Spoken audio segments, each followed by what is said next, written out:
आचार्य विजय ने गीता को मनोवैज्ञानिक रूप से व्याख्या की गई एक बताया कि हम किसी प्रकार गीता के ज्ञान से जीवन के आध्यात्मिक व भौतिक दोनों ही प्रकार की उन्नति कर सकते हैं। अगर सब मायने में लोगों ने भगवान गीता को ज्ञान समझ लिया तो विश्व गुरु बन जाएगा, कोई नहीं रोक सकता, ये संकल्प लिया। जबकि 51,000 गया बता दें कि श्रीमद् भगवद गीता ना बांट लूं तब प्रसार तक नंगे पैर ही रहूंगा।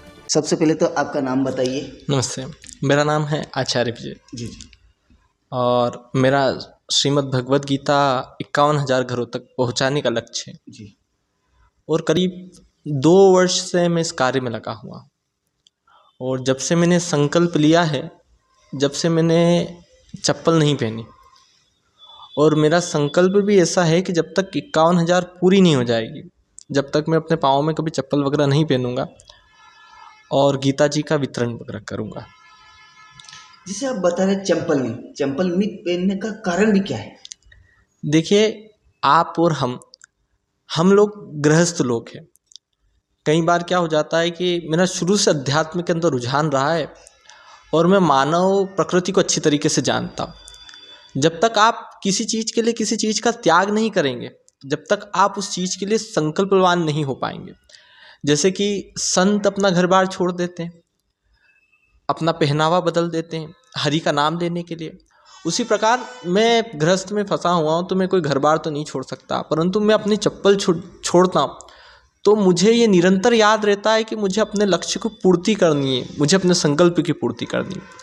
अगर मैं ये चप्पल नहीं छोड़ता तो हो सकता है कि मैं 1 महीने भी अपने संकल्प पर अडिग नहीं रह पाता, क्योंकि मानव प्रकृति ऐसी है। आज हम सुबह क्या बोल रहे हैं, शाम को हमारा नज़रिया बदल जाए हम क्या बोलें, दूसरे दिन नज़रिया बदल जाए क्या बोलें। इसलिए मानव प्रकृति को समझकर मैंने अपनी चप्पल को छोड़ दिया, ताकि जब जब मुझे कंकड़ चुभते हैं, जब जब कांच चुभते हैं, जब जब सर्दी गर्मी और बारिश के अंदर मैं मौसम को सहन करता हूँ, तो मुझे अपने संकल्प का ज्ञान होता है कि मुझे अपने गीता जी को बांटना है। ऐसा नहीं है कि साहब मैंने जब से शुरू करा समस्याएं नहीं देखी। अभी करीबन 6 महीने पहले मेरे पिताजी का देहांत हुआ। वो करीबन साल भर से बीमार चल रहे थे। साल भर में उन्हें मतलब उनका जब बेड रेस्ट पे थे, वो अहमदाबाद ले जाना, डायलिसिस पे चल रहे थे। कहीं आर्थिक कठिनाई भी आई। मैं कोई बहुत बड़े घर से नहीं हूँ, कई परेशानी देखी। मतलब मेरे पिताजी जब शांत हुए तब मेरे को मेरे रिश्तेदारों ने, मेरी माँ ने, मेरे सब ने बोला कि नहीं अब छोड़ दे, ठीक है, अब माफ़ी मांग ले। पर देखिए, पेट पालने के लिए तो एक पशु भी जी लेता है, परंतु संकल्पवान मनुष्य वही जो बिना अपने पेट को छोड़ करके केवल और केवल धर्म के लिए गुजारा करे, केवल अध्यात्म के लिए गुजारा करे। इसलिए जब से मैंने ये संकल्प लिया तब से मैं निरंतर इसी काम में लगा हुआ हूँ। आर्थिक परेशानी भी देख रहा हूँ। कई बार मुझे अपने भी बोलते हैं कि छोड़ के अपने कुछ अच्छा जमाओ या कुछ अब वो करो, ये जितना ताकत तुम उसमें लगा रहे हो धर्म के लिए, इतनी ताकत तुम अगर बिजनेस में लगाओगे या किसी अच्छे काम में लगाओगे तो हो सकता है तुम और तरक्की करो। पर ये जीवन शायद अब हरि के ही नाम है। अभी तक आपने कितनी ऐसी भागवत कथा वितरित कर दी है? कितने साल हो गए आपको? देखिए, करीब 2 वर्ष से मैं बांट रहा हूँ और धीमा इसीलिए चल रहा हूँ क्योंकि मेरा केवल बांटना उद्देश्य नहीं है। मतलब अभी तक 14,500 घरों तक मैं गीता जी को पहुँचा चुका हूँ और दावे के साथ कह सकता हूँ कि उनमें से 7,000 घर ऐसे हैं जिनके बच्चों ने उसे पढ़ा है, आने वाली युवा पीढ़ी ने उसे पढ़ा है। अगर केवल गीता जी बांटनी होती तो मैं कोई वहाँ से गोरखपुर से कोई अच्छा बड़ा लाट उठाता, प्रदीप मिश्रा या बागेश्वर धाम जैसी बड़ी कथा में एक साथ 51,000 बांट देता, वो कोई बड़ी बात नहीं हो जाती। पर केवल लक्ष्य बांटना नहीं है, इसे धर्म प्रेमी खड़े करना है जो धर्म को अंदर तक समझे। क्योंकि साहब अभी क्या चलन है, धर्म से बड़े बड़े नारे लगाने से धर्म नहीं आता। ये जो नारे लगा रहे हैं, ये जो बड़ी बड़ी बातें कर रहे हैं, आप देखो ना क्या जानकारी कितनी है, कितना समझते हो धर्म को और गीता को कितना समझ रहे हैं। कृष्ण कृष्ण कर रहे। साहब मंजीरे बजाने से कृष्ण मिलेंगे ऐसा नहीं है। आप जब तक उसके वचन को सुनोगे ही नहीं, उसके उद्बोधन को जानोगे ही नहीं, तो भले दिन भर कृष्ण कृष्ण रटते कितनी ही मंजीरें तोड़ दो, अब कृष्ण को मिलना थोड़ी है। कृष्ण जब भी मिलेगा जब आप उसके अंदर के वचनों को सुनेंगे। और ऐसा नहीं है कि केवल ये धार्मिक उद्देश्य कि केवल धर्म के लिए हो रहा है, मैं तो उसको मनोवैज्ञानिक उद्देश्य कहता हूँ। क्योंकि कई बार हमारे धर्म में ऐसी विडंबना है, मतलब लोगों ने पाखंडवाद फैला दिया कि साहब गीता जी पढ़ ली, 18 अध्याय कर लिया, अब पितरों की मुक्ति हो जाएगी। पितरों की मुक्ति करने के लिए गीता जी नहीं पढ़ना है। जो कृष्ण जो कर्म का उद्देश्य दे रहे हैं उसके लिए गीता जी पढ़ना है। अभी कई लोग ऐसे आए हैं कि साहब ये उपयोग कर लो या ये प्रयोग कर लो, इससे ये हो जाएगा, इससे हो जाएगा। अरे प्रयोग करके युद्ध जिताना होता तो कृष्ण जिता देते। वो क्या कह रहे हैं कि अर्जुन तू सोचता है कि मैं तेरा मित्र हूं और तू ये युद्ध जीत जाएगा, तो ये गलत है। तेरे को युद्ध लड़ना है और तुझे तेरे कर्म से ही आगे बढ़ना है। तो बस इसीलिए है अभी तक 14,500 घरों तक पहुंचाया है, और शायद जिस हिसाब का समय लग रहा है शायद 7-8 साल और लगे। जैसे कि आपका 51,000 का जो टारगेट भी है, एक भागवत कथा का मूल्य कितना है? अभी जैसे पहले क्या होता था कि मैं आपको बताना भी चाहता हूँ, ये श्रीमद् भगवत गीता जी की किताब है। 233 पन्ने हैं इसके अंदर, और ये पहले अपने को पड़ती थी 20 रुपये में, अब इसका मूल्य बढ़ा दिया 25 रुपये। अभी मैंने नया लाट लिया नहीं, इसलिए मैं पुराने मूल्य से ही चल रहा हूँ। तो इसका अभी तक मैं खुद ही अदा करता हूँ। मुझे मेरी संपत्ति भी बेचकर अगर इसको करना है तो मैं हाथ में लिया हुआ संकल्प तो पूरा करूँगा। तो अभी मैं खुद ही गहन कर रहा हूँ इसका, और आगे भी खुद ही करूँगा। जैसे कि आज 51,000 है, 25 रुपये के हिसाब से भी अगर बात करेंगे तो 12-13 लाख का बजट है ना। तो ऐसा बजट में कोई और भी नेता सामने आए हैं, या फिर आपकी एक दिल की भावना है, आपने बोला कि मैं इसके लिए ज़मीन भी बेच दूंगा, तो ऐसा क्या आपके मन में आया है तो आप एक अपना ज़मीन तक बेचने के लिए? देखिए क्या होता है कि आप और हम नाशवान हैं, ना कल को ये मकान रहना है, ना आप रहने, ना मैं रहना है। तो अगर धर्म के लिए, अगर मान के चलो कि मैं बीमार पड़ता हूँ, या मान के चलो कि कोई ऐसी विपत्ति आती है और फिर भी तो मैं बेचता, फिर भी तो मैं करता। परंतु अगर मैं धर्म के लिए कार्य कर रहा हूँ, देखो मैं शुरू से यही कहता हूँ कि जीते तो सभी है, सभी जी रहे हैं कहीं, पर मैं थोड़ा दूसरा भक्त हूँ। मेरा कहने का मतलब यही है कि मैं अगर आया हूँ इस धरती पे, भगवान ने मेरे को इसलिए चुना है, तो मैं भगवान के संकल्प को पूरा करूँगा। और मेरी यही मंशा है कि मैं ज़्यादा से ज़्यादा ऐसे लोग प्रकट कर दूँ जो गीता को समझे, जो गीता को जाने। लेकिन आप तो एक नए युग वाले पीढ़ी है, तो आप कैसे उनको जितने भी रहते हैं तो उनको कैसे जाके समझाते हैं कि मेरा ये उपदेश है, ये उपदेश नहीं है? सवाल भी आते होंगे आपके सामने। देखिए गीता अपने आप में एक ऐसा ग्रंथ है कि उसको पढ़ने वाले का जो नज़रिया होगा, गीता जी उस नज़रिए पे बैठती है। आप सोचिए कि जैसे कि किसी बालक ने अपने पिता को खोया है और वो डिप्रेशन में, तो गीता जी का, भगवान कृष्ण का वहाँ वचन याद आता है कि साहब ये जीवन नाशवान है, सबका नाश होना है। अगर कोई विद्यार्थी है और वो फेल हुआ है और मान लो वो आत्महत्या करने जा रहा है, तो गीता जी में कृष्ण का वचन उसको याद आता है कि साहब वो अर्जुन को बोल रहे हैं कि तू ये त्याग, जो तू रो रहा है, जो बिलख रहा है, ये त्याग और कर्म कर, तेरा कर्म तुझे आगे बढ़ाएगा। कोई ऐसा व्यक्ति है जो प्राण छोड़ने पे है, काफ़ी समय से बिस्तर पे है, जो मरने वाला है, तो उस समय उसको कृष्ण का वचन याद आता है कि ये सब नाशवान है। तू जिसके लिए रो रहा है, जिस बेटे के लिए तड़प रहा है, जिस मकान के लिए अभिमान कर रहा है, जिसके लिए कर रहा है, ये भी सब नाशवान है। तो सब गीता जी अपने आप में खुद ही एक ऐसा ग्रंथ है जिसको जिस नज़रिए से देखोगे और जिस स्थिति में आप देखोगे, वहाँ वो उतनी आपकी मदद करेगी। इसलिए मैं हमेशा ऐसे ही समझाता हूँ। मेरी कई युवाओं से बातचीत होती है, खैर अभी तो धर्म का बहुत अच्छा प्रचार है, बाकी कई युवाओं से बातचीत होती है, वो कहते हैं कि मतलब वो कोर्स वगैरह पढ़ते हैं, बोले इससे ही फुर्सत नहीं मिलती, बोले यार गीता जी ये क्या ऐसा धर्म पढ़ना है। तो मैं उन्हें कहता हूँ कि सारी किताबें एक तरफ रख दो आप, श्रीमद् भगवत गीता को आप एक बार समझ लो, आपको वो वैसी प्रेरणा दे देगी, आपको वो वैसा मोटिवेशन दे देगी। अभी जो मैं काम कर रहा हूँ ना, उसकी प्रेरणा भी मुझे गीता जी से ही आ रही है। अभी आपने कहा कि आप संपत्ति बेच रहे हो, तो साहब नाशवान है, नाश तो होना है, आज नहीं तो कल होगा, इससे अच्छा मैं कल का नाश आज करके कुछ तो करूँ।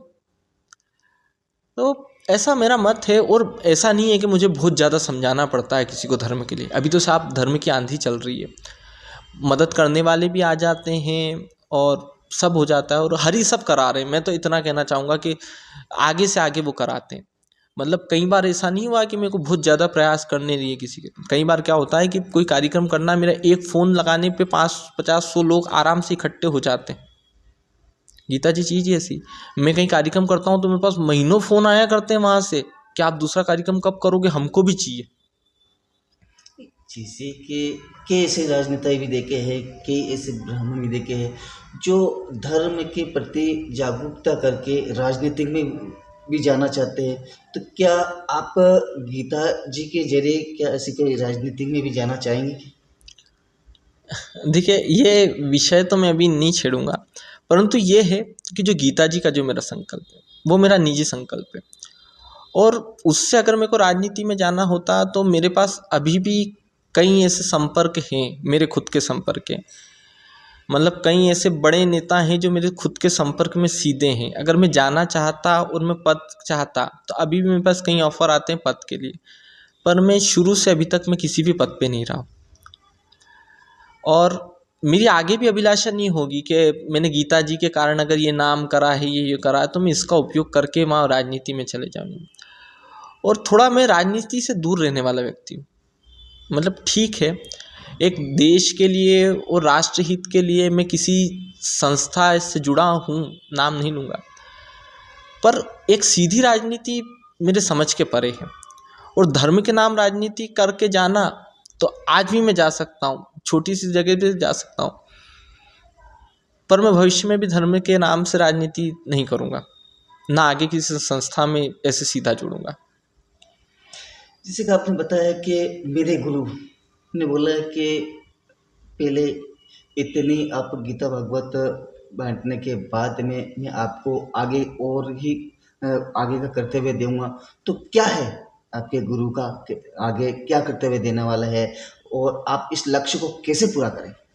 देखिए, जो धर्म गादी पे बैठा होता है, मुझे नहीं लगता कि वो धर्म के अलावा और कुछ सोचता है। और आप देखेंगे कि कोई गुरु अगर अपने चेले या अपने भक्त को ट्रीट कर रहा है तो पहले उसको थोड़ी सी परेशानियां डालता है। भगवान भी अपने भक्त के उसी भक्त को सबसे ज़्यादा परेशान करते जो उनको प्रिय रहता है। आप देखना साहब, गाड़ियाँ बनती है शोरूम में, उसको रफ एंड टफ चलाते हैं।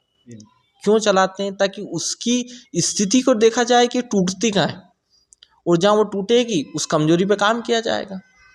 तो हो सकता है मेरे गुरु ने मेरे उद्देश्य से चुना है, क्योंकि आप मतलब मैं ज़्यादा ऐसी बात तो नहीं करना, गुरु ने तो मेरे को बहुत अच्छे काम के लिए चुना है कि वो धर्म को पर्याय कर रहे हैं। और उन्होंने कभी ऐसा नहीं बोला कि तुम ऐसा करो कि तुम इसको चुनो और इसको मत चुनो। उन्होंने कहा कि जितने लोग, चाहे वो धर्म के हों चाहे वो अधर्म से आते हों, गीता जी समझाना तुम्हारा लक्ष्य है, और जहाँ तुम्हें मदद लगेगी तुम्हें उन लोगों की मदद करके उन्हें समझाना है। जैसे आपके परिवार में भी रहते होंगे, है ना, परिवार वाले का भी क्या कहना है? क्योंकि आप अकेले कार्य कर रहे हैं या फिर परिवार पूरा साथ मिलकर कार्य कर रहे हैं? देखिए, मैं गृहस्थ धर्म से आता हूँ। अब कई बार क्या होता है कि परिस्थितियाँ एक सी तो होती नहीं है, सुख भी आते हैं, दुख भी आते हैं। अब कई बार जब सुख आते हैं तो आपको कोई ऐसा सीधा नहीं बोलता है, बाकी जब कई बार दुखों की विकट परिस्थिति आती हैं, कहीं आती हैं, तो वो आता है, घर वालों के मन में भी आता है।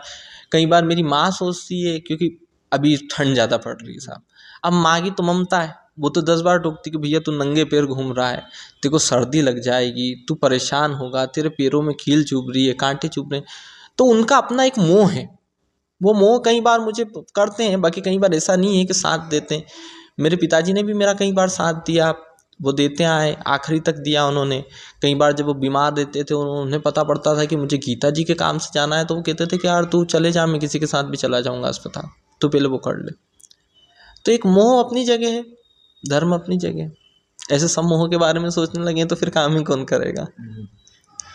अच्छा, जैसे कि आप बता रहे कि 14,000 के आसपास में 14,500। 14,500, तो इसमें से आपके साथ अभी कितने लोग जुड़े हुए हैं? देखिए, मैं ज़्यादातर मैंने जावरा में नहीं करे हैं काम। जी। मूलतः मेरी कर्मभूमि इंदौर है, और इंदौर, देपालपुर, खंडवा, पंधाना और उसके आसपास के से गांव मैंने बहुत सारे कवर करे। और मैं आपको बस बता सकता हूं कि 14,500 घरों में से कम 5-7 हज़ार घर तो मेरे ऐसे हैं जो मेरी मदद करते हैं। भले ही वो मैं आर्थिक मदद तो नहीं लेता हूँ, परंतु जैसे कि कहीं जाना है, कोई व्यवस्था जमाना है, कोई कार्यक्रम की व्यवस्था जमाना है, कोई रूपरेखा जमाना है, तो वो पूरी मेरी मदद करते हैं। और धर्म तो साहब ऐसी चीज़ है कि आधी रात को भी आप किसी को फ़ोन लगाओगे तो भी वो तत्पर खड़ा है। ऐसा नहीं कि मैं ही तत्पर खड़ा हूँ। हिंदू धर्म का हर व्यक्ति तत्पर खड़ा रहता है। कई लोग मददगार है, मैं अकेला संकल्पवान नहीं हूँ, मैं तो बस एक ले के चल रहा हूँ, बाकी काम तो वही लोग कर रहे हैं। इसके जरिए आप जनता को क्या संदेश देना चाहेंगे? देखिए, जनता से तो मेरा सीधा संपर्क यही है कि केवल गीता को धार्मिक पुस्तक की तरह मत पढ़ो। उसे पढ़ना है तो उसके अंदर का मतलब समझो। जरूरी नहीं है कि जीवन गीता पढ़ने के बाद आपको स्वर्ग मिलेगा। स्वर्ग कोई गया नहीं और नर्क से कोई लौट के आया नहीं, तो वो सब तो एक कहने और सुनने की बात है। पर गीता भौतिक जीवन में भी आपको बहुत सारी मदद करती है। कृष्ण का अर्जुन से संवाद था। अर्जुन उस समय परेशान था, अपनी गांडीव रख चुका था, रो रहा था, विलाप कर रहा था। और आज हमारे संसार में कई ऐसे अर्जुन हैं जो सपना छोड़ चुके हैं, जो परिवार के लिए जी रहे हैं, जो गांडीव नीचे रख के बस बैठे विलाप कर रहे, रो रहे, भगवान कब तक दुख देगा। कहीं बोल रहे हैं, कोई बीमार है तो कह रहा भगवान अब ये हर ले। कोई क्या है, कोई कैसी मन्नतें लगा रहा है, कोई कैसी परेशानी बता रहा है। उन सबको गीता जी एक ऐसा नज़रिया देती है जो उन्हें परेशानियों से उबार सकता है। कृष्ण क्या कहते हैं अर्जुन को कि तू विलाप मत कर, उठ खड़ा हो, धर्म के लिए लड़, अपने लिए लड़, अपने धर्म के लिए लड़। और उसी प्रकार गीता जी, मैं भी कहना चाहूँगा कि केवल गीता जी को धार्मिक पुस्तक पढ़ के मत करो साहब। वो एक ऐसी मोटिवेशन किताब है जो पढ़ने के बाद आपका जीवन बदल देगी। जरूरी नहीं है कि धर्म से स्वर्ग नरक मिलेगा, आपके जीवन को, भौतिक जीवन को बदल के रख देगी। अब बड़े बड़े बिजनेसमैन को देखो साहब, बड़े बड़े साइंटिस्ट को देखो, वैज्ञानिकों को देखो, जो हम आप और हमसे कई लोग बड़े, और वो ऊपर से बोलते हैं कि साहब कहाँ से प्रेरणा मिली, तो बोलते कि